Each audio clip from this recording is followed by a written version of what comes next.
Quality markings kaipuhan subuot na hilingon sa pagbakal nin mga paputok asin iba pang pyrotechnic devices sigun sa DTI.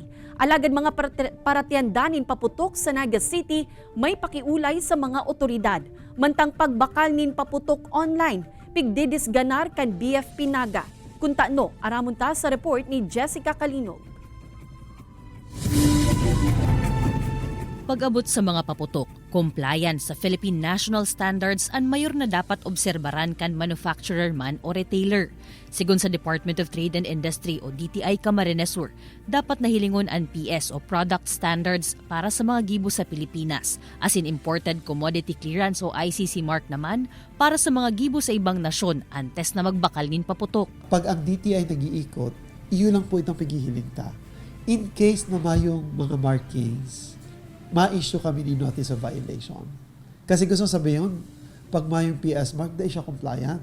Meaning, dahil siya nag-agi duman sa testing na pinagpapautob under Philippine National Standards. Tulong dekada ng seasonal vendor ang 60 anyos na si Nanay Erlinda. Sigun sa iya, quality markings man talaga ang mayor na pigahanap tinda sa mga nagigibonin paputok sa probinsya nin Bulacan.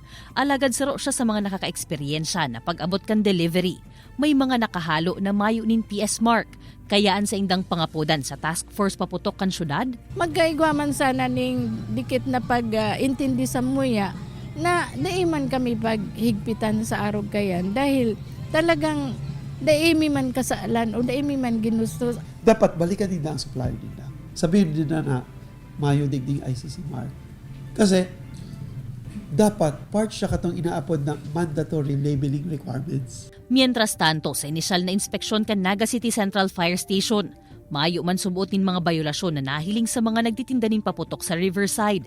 Pigpapatanidan man ang publiko na dainanggad magkagat sa mga nagpapabakal kaini online. May danger po kung sa mga online kita sabihin, ang transaksyon na ginigibonin duman sa designated area kung saan dapat duman lang kamo nagbabakal kang paputok. May magkakanigong penalidad man subuot sa mga madadakop na nagagamit, nagbakal o nagpabakal nin mga ipigpapangalad na klase nin paputok. Kaibanan si Gerald Gandia, Jessica Kalinog, Balitang Bicolandia.